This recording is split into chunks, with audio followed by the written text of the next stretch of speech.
India got talented से चर्चा में आए स्टैंड अप कॉमेडियन समय रैना और रणवीर अलाहाबादिया पर लगातार हो रही पुलिस शिकायतों से उनकी मुश्किलें तो बढ़ गई हैं, मगर इस बहाने हाल ही में पनपी स्टैंड अप कॉमेडियंस की उस पौध पर भी लोगों का ध्यान गया है जो यूट्यूब से खूब पैसा भी कमा रही है और सोशल मीडिया इन्फ्लुएंसर बनकर हमारे बड़े राजनेताओं से प्रतिष्ठा भी पा रही है। कौन है ये लोग और क्या कर कितना कमाते हैं, देखिए इस पूरे धंधे की पड़ताल करती ये खास रिपोर्ट। Welcome to India's Got Talent. नाम समय रैना, उम्र 27 साल, काम स्टैंड अप कॉमेडी। दोस्तों यही था आज का पॉडकास्ट। बताइए। नाम रणवीर अलाहाबादिया, उम्र 31 साल, काम पॉडकास्टिंग। सोशल मीडिया पर प्रख्यात और अश्लील टिप्पणी के बाद उसी सोशल मीडिया पर कुख्यात हुए इन दोनों यूट्यूबर की आफत अब बढ़ती ही जा रही है। देश भर में उनके खिलाफ प्रदर्शन हो रहे हैं और अश्लीलता के खिलाफ ऐलाने जंग की चिंगारी अब आग में तब्दील हो गई है। दोनों के खिलाफ अब तक देश भर में कुल 9 केस दर्ज हो चुके हैं। भोपाल से लेकर मुरादाबाद तक पुतला फूको संगठन सक्रिय हो गए हैं और दोनों की तस्वीर लगाकर पुतलों की पिटाई जारी है। मुद्दा सड़क से संसद तक गूंज रहा है और अब सूचना प्रसारण मंत्रालय की स्थायी समिति इन दोनों को नोटिस भेजने की तैयारी में है। अब बात निकली है तो दूर तक जा रही है और चारों तरफ हंगामा भी मचा रही है। अब ऐसे में सवाल ये है कि आखिर ये स्टैंड अप कॉमेडियन इतना पैसा और फेम कैसे कमा लेते हैं कि इन लोगों को हमारा ही समाज, हमारे ही यूथ ये अनर्गल टिप्पणी करने की इजाजत दे देते हैं। इन लोगों के शो के टिकट लाखों में बिकते हैं, एक शो का ये करोड़ों रुपए चार्ज करते हैं, फेम मिलता है, नाम होता है और इन सब के साथ इस गाली गलौज और भद्दी बयानबाजी से इनकी मोटी कमाई भी होती है। अब YouTube पर कुछ जाने माने स्टैंड अप कॉमेडियन हैं जिनका नाम इस देश के युवाओं की जुबान पर है।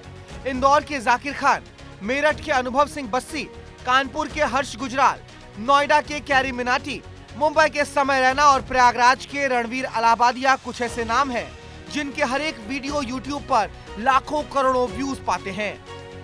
अब जिन दो यूट्यूबर्स के नाम को लेकर हंगामा बरपा है, उनकी कमाई जानकर आपके भी होश उड़ जाएंगे। रणवीर अलाहाबादिया के YouTube पर 7 चैनल हैं, YouTube पर 1 करोड़ 20 लाख सब्सक्राइबर्स हैं और Instagram पर 34 लाख फॉलोअर्स हैं। रिपोर्ट्स के मुताबिक हर महीने रणवीर की कमाई 35 लाख से ज्यादा की है।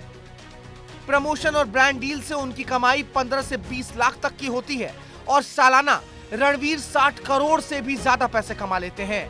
वहीं बात समय रैना की करें तो उनके YouTube पर 74 लाख से ज्यादा सब्सक्राइबर हैं, Instagram पर 7 लाख फॉलोअर्स हैं और हर महीने समय रैना 1.5 करोड़ रुपए कमाते हैं। समय रैना के हर एक Instagram पेड पोस्ट और प्रमोशन पर 1.5 लाख तक की कमाई है और उनका नेटवर्थ लगभग 195 करोड़ रुपए का है। यानी कि भद्दी गाली और अश्लीलता की हदें पार करने वाले अलाहाबादिया और समय की कमाई करोड़ों में है। आप खुद अंदाजा लगाइए कि इस प्रोफेशन में कितना पैसा है। लोग गाली गलौज करके करोड़ों रुपए कमा ले रहे हैं। क्या भारत का यूथ, भारत की जनता इसकी इजाजत देती है? सवाल वाजिब है। ऐसे में इस सवाल का जवाब जनता से ही सुन लीजिए। नहीं, ये पूरी तरीके से गलत है। ये अपना एक उनका खुद का तरीका है। उनको लगता है कि उनकी जो टारगेट ऑडियंस है वो इस तरीके की हो सकती है, लेकिन मैं समझती हूँ कि ज्यादातर और मैच्योर लोगों को ये बकवास ही लगती है और ये पूरी तरीके से बकवास है। वो वही दिखा रहा है जो लोग देखना पसंद कर रहे हैं। मतलब आजकल जो यूथ है, जो यूथ का मतलब लोगों को मैंने देखा 40 से 50 साल के लोगों को देखा है, वो लोग भी उनको देख के हंसते हैं, देखते हैं सब। बिल्कुल भी सही बात नहीं है। मुझे लगता है कि as content creators we have a responsibility to ensure that our work remains within ethical and social boundaries, और उन्होंने मुझे लगता है पूरी तरीके से उसको क्रॉस किया है, तो दिस इज वेरी रॉन्ग। इसको बंद करना चाहिए। जो ये हो रहा है गलत हो रहा है। आज की नई जनरेशन जो है इसका बहुत गलत वो वेव जा रहा है। गलत मैसेज आ रहा है ना इस पे, क्योंकि YouTube सब देखते हैं, छोटे बच्चे भी देखते हैं, बड़े भी देखते हैं। छोटे बच्चों पे क्या रिएक्शन जाएगा? फर्स्ट नहीं होना चाहिए ऐसा। मतलब लाफ्टर के लिए, कॉमेडी के लिए कुछ और चीजें भी हैं जो हम पॉजिटिव वे में बोल सकते हैं। Dark comedy of course is not good for our culture. ये यूट्यूबर भले ही करोड़ों में कमाए, लेकिन मर्यादाओं को तार तार करेंगे तो आलोचना भी होगी, पुलिस भी आएगी और सजा भी मिलेगी। शायद ये करोड़ों की कमाई बची रह जाए, लेकिन सालों की इज्जत भी जरूर खत्म हो जाएगी। ब्यूरो रिपोर्ट, विस्तार न्यूज। सभी तो नहीं, मगर अधिकतर स्टैंड अप कॉमेडियंस का कंटेंट अश्लील होता है और मोबाइल इंटरनेट के चलते नई उम्र की पीढ़ी और टीनेज के बच्चों में इसकी रीच बहुत गहरी भी होती है। ऐसे समय और रणवीर पर जिन धाराओं में मुकदमा दर्ज है उस पर उनको 9 साल तक की कड़ी सजा हो सकती है। और आप इससे अंदाज़ा लगा लीजिए कि यदि कानून अपनी सख्ती पर आ जाए तो अश्लीलता फैलाने वाले ऐसे लोग घर बैठा दिए जाएंगे।